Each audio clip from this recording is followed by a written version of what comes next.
Hello, everybody. You are welcome to our show, Great Kings of India. And today we'll be discussing about Krishna Dev Rai, who was the emperor of Vijayanagar Empire, who ruled from 1509 to 1529. He was a great ruler of Tuluva dynasty, and is considered to be the greatest ruler.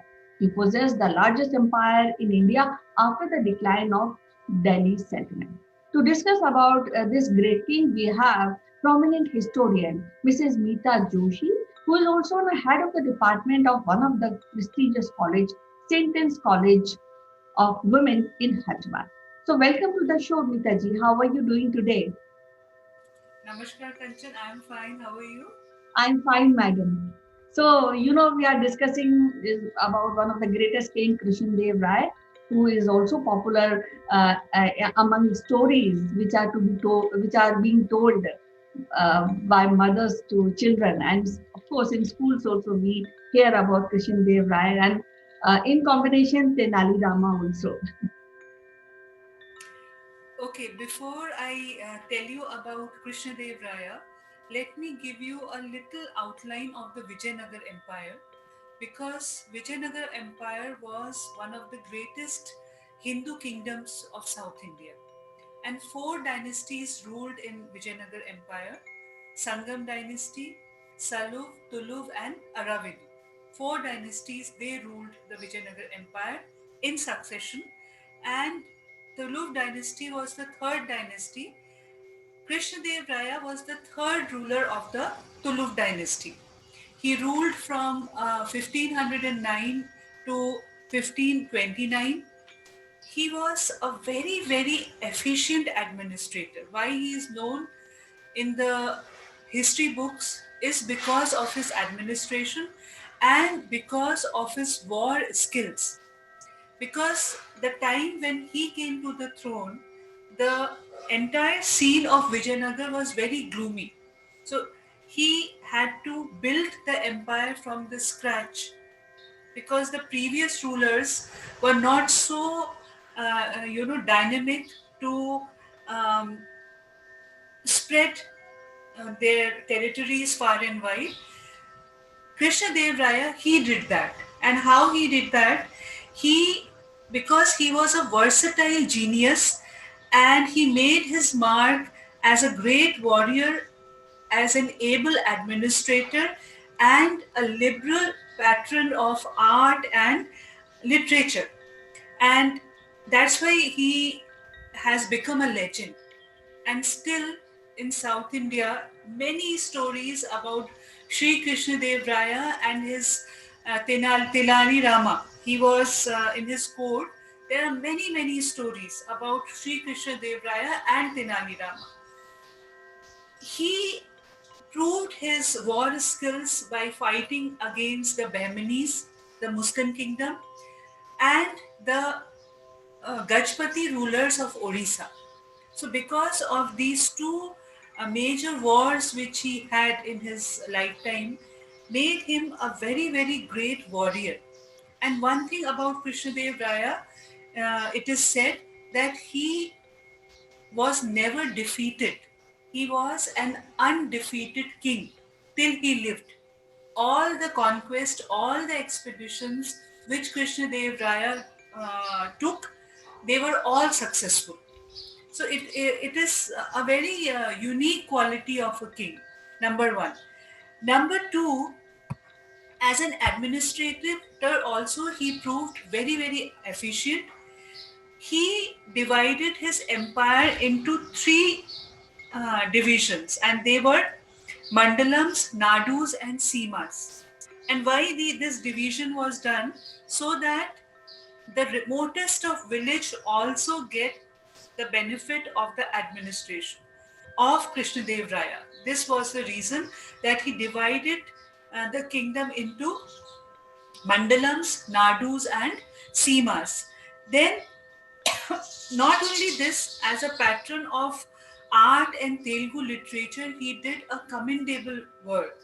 He encouraged all the poets, all the people who developed art and developed literature. He gave his patronage to them, and 8 literary luminaries, popularly known as Ashtadiggajas, adorned his court, which was a very unique thing of his court.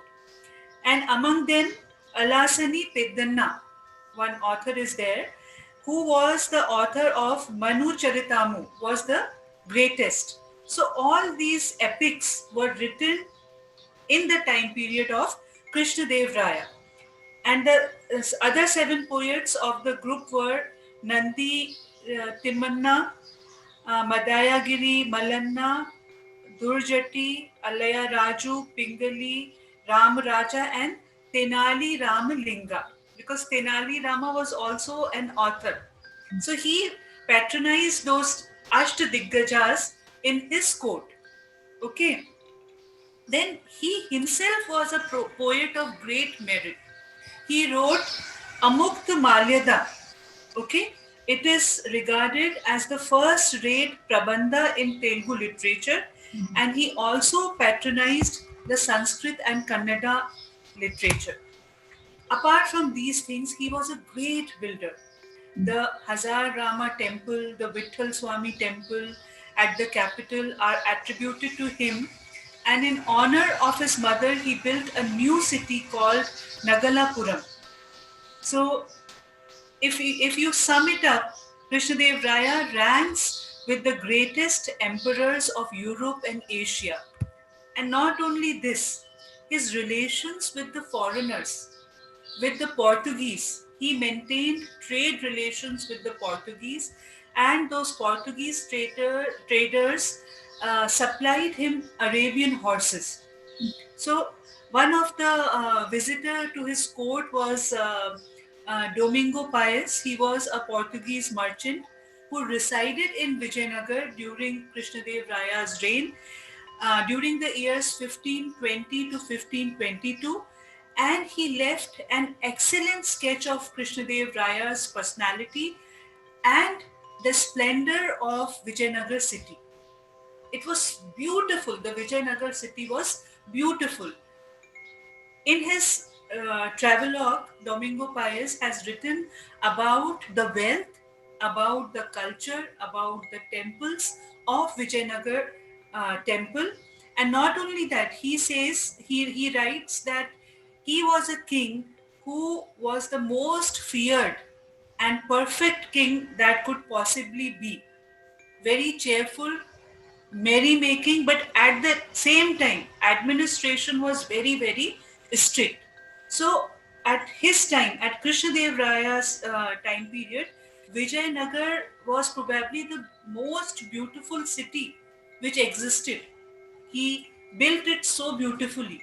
Yes, I All the got a temples. chance to really visit Hampi, and I was really mesmerized the kind of architecture I've seen.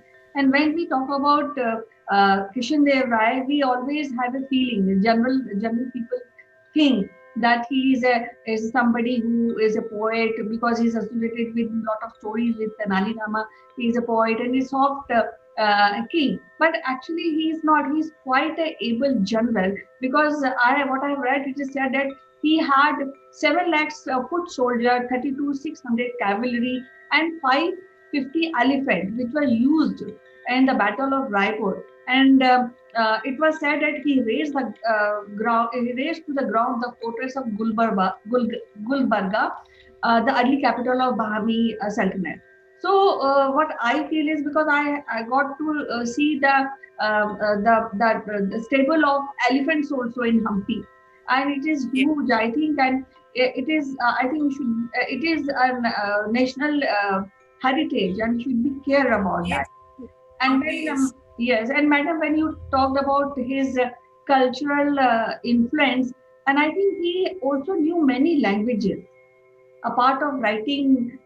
very, very intelligent. Yes, He was very, very intelligent. He knew many languages. right. And his personality was a contrast personality. He was a warrior, he was an administrator, he was a poet, he was patron of art and literature. So many traits in one person.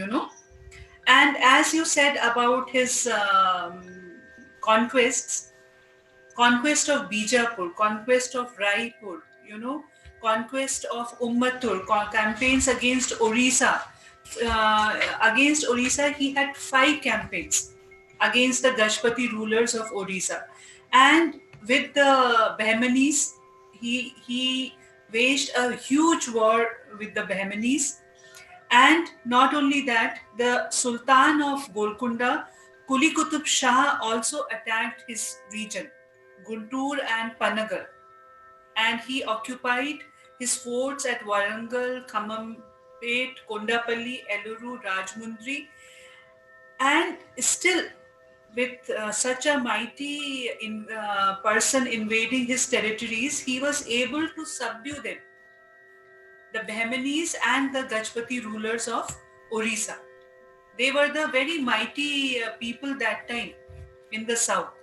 So he was able to subdue the Muslim rulers of the Deccan and the Gajpati rulers of Orissa. And his wars against the Bahmani rulers revealed his military powers and diplomatic skill. Yes, and I think it is said that he has a great influence on Telugu literature. A part of this, I have read that he was he has the largest empire in South India at that point of Yes. time. And so I would like to ask you, what is the influence of his empire to on this See, Indian subcontinent? it is huge. His The impact of his empire was huge. Why? Because he was a person who brought Vijayanagara kingdom on India's map. Many rulers, his contemporaries, they were not so interested in the south that time. But when they heard the stories about the wealth, the prosperity, the grandeur of his city and his court, then many people from the north, they got interested to invade the South India. Before that, South India was, a leftover part of India Okay, before him. okay. Alauddin Khilji, he attacked the Deccan. Mhm.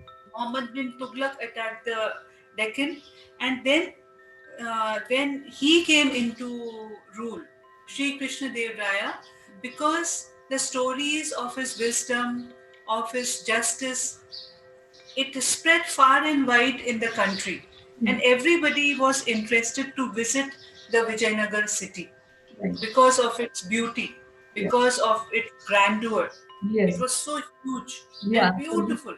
yes, it was because of the architecture, the temples, and the other things which he have built. A part of this, the poets he has encouraged. So I think that was the golden era of that period. So I would Yes, also want to ask, yes, after him, this after Tuluk dynasty, Aravidu dynasty was there, but no prominent ruler was there who could hold the legacy of the Vijayanagar Empire. He was the person who shined like a star, Sri yes, Krishna Dev Rai, yes. and his stories of his court with Tenali Rama are still read and narrated all over India. Right. And it's very, I mean, unfortunate that though he has given his throne to his son, but somehow he became sick and he died, and ultimately that the whole empire goes to his brother. So I also want to ask you, what are his religious ideologies at that point of time? What you asked? Religious ideologies. I mean, he was a Hindu, or how it is? Yes, he was a Hindu. He was a Hindu, a very staunch Hindu. That's why you find so many temples in every nook and corner of the city.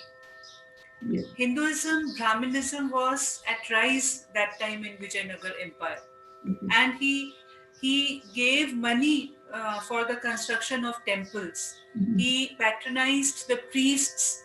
He gave them land. He respected them. He gave them place in his court. So that way he was a very religious person. But at the same time, with religion. He was a very, very wise human being because he is famous for his justice. Anyone who walks to his court with some problem definitely walked out with a solution and with a happy face. This was very, very, unique about him. That whoever came to his court went happily from his court. Any common man, they were there was a darbar sort of a thing in which he used to listen to the grievances of the people, and immediately justice was provided to those people.